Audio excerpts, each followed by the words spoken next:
Les gens ont des problèmes. Beaucoup de chrétiens ont des problèmes aujourd'hui. Pourquoi? Parce qu'ils ne voient pas leur prière exaucée. C'est pourquoi vous allez voir, il y a tellement de rangs pour aller vers les hommes de Dieu. Pour aller rencontrer le prophète, le pasteur. Les gens sont prêts à payer. Pourquoi? Parce que le prophète, quand lui prie, ça s'accomplit.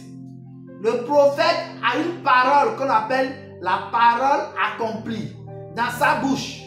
Tout ce que le pasteur invoque, tout ce que le pasteur dit, cela vient dans l'accomplissement. Du coup, qu'est-ce que nous sommes obligés de faire?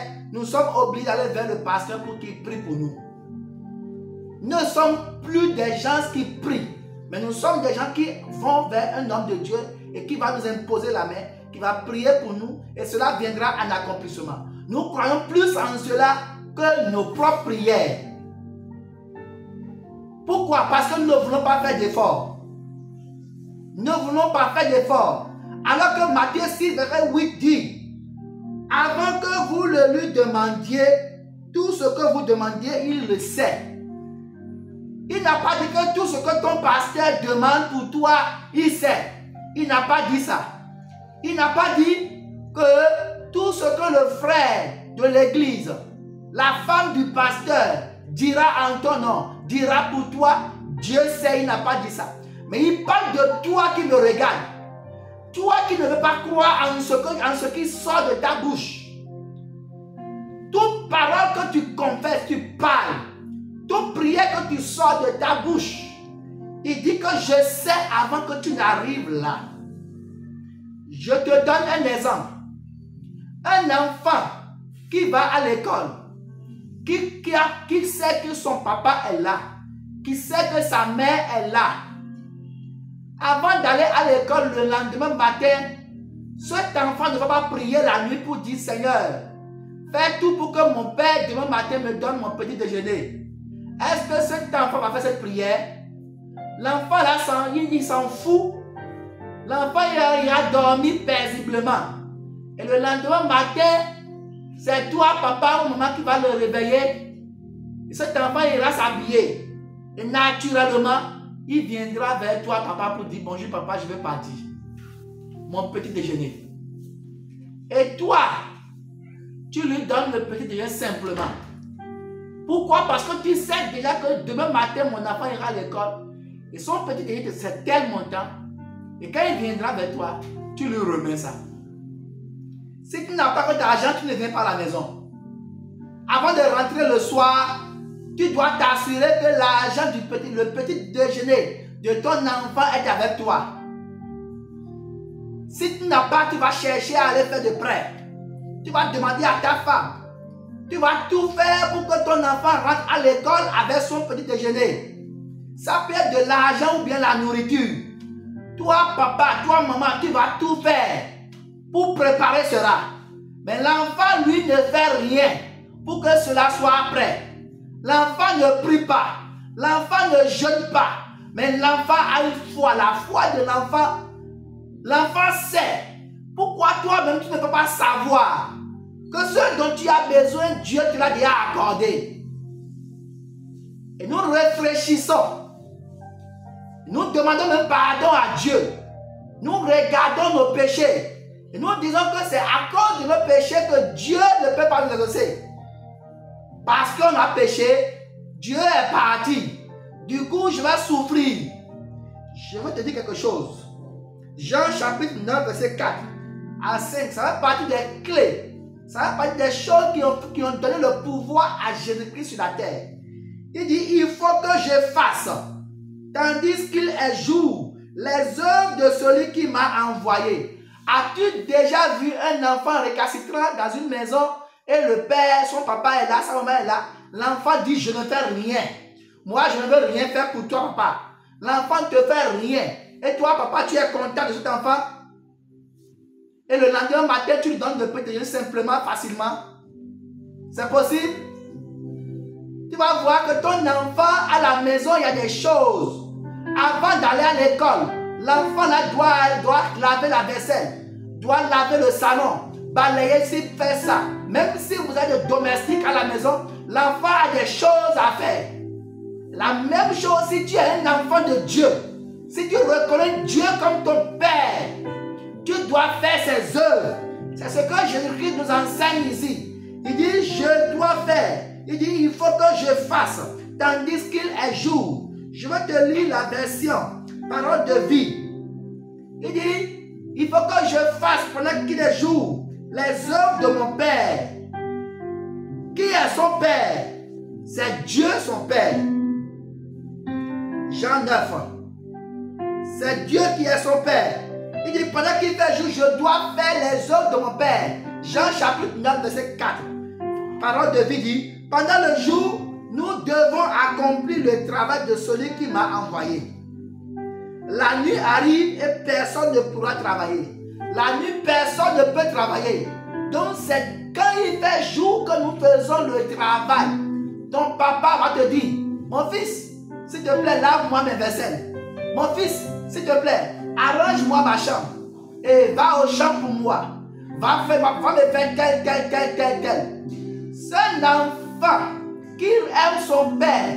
Un enfant qui veut quelque chose de son père. Qui sait que son père ne lui manque de rien. Et qui va lui faire des choses. Vous allez voir, pendant qu'il fait jour, va tout faire pour accomplir ce que son papa lui a demandé de faire. Il ne le fait pas parce que quelque chose. Il ne le fait pas parce que c'est son père ou bien parce qu'il attend une récompense. Mais il le fait parce qu'il aime son père. C'est ce que Jésus-Christ essaie de nous enseigner ici. Nous devons faire l'œuvre de Dieu tant qu'il fait jour.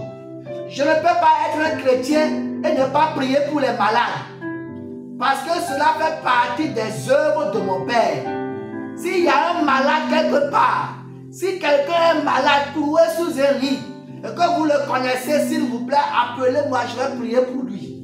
Écrivez dans les commentaires ce que vous avez comme maladie. Si quelqu'un souffre, si quelqu'un est en prison, si quelqu'un, Satan l'a emprisonné, Satan l'a gardé, tes affaires ne bougent pas.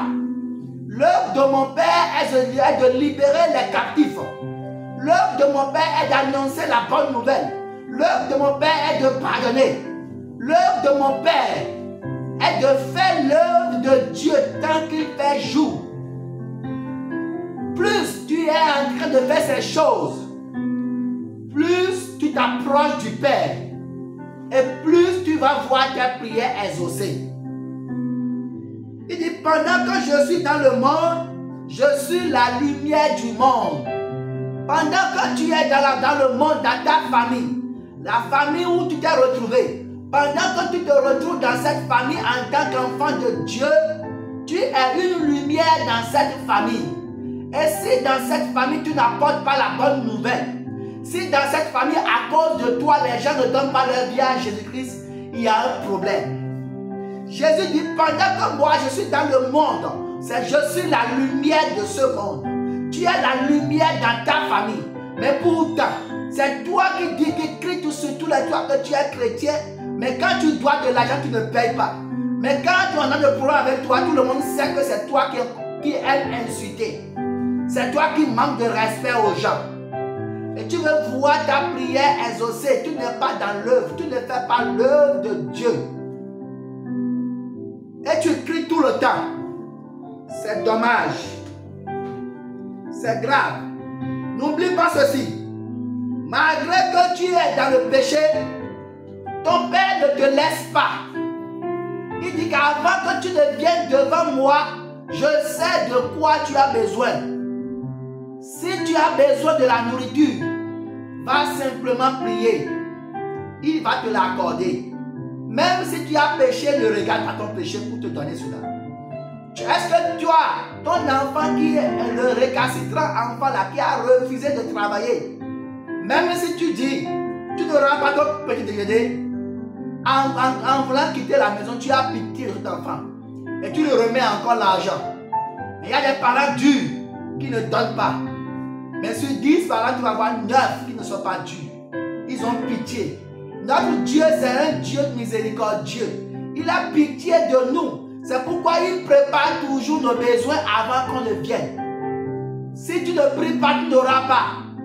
Quelqu'un va dire, mais pourtant, il connaît mes besoins, pourquoi je vais prier? Dis-moi, toi tu connais le besoin de ton enfant, mais pourquoi ton enfant vient d'abord demander son petit déjeuner? Est-ce que c'est toi qui vas vers lui? Ou bien c'est lui tous les matins qui vient te dire bonjour papa, je vais partir. Mon petit déjeuner. S'il ne réclame pas, des fois il y a des parents, en tout cas moi, je fais ma bouche pour voir. Si mon enfant va me réclamer ce petit déjeuner là, puis il réclame, elle va crier, si tu ne donnes pas, elle pleure.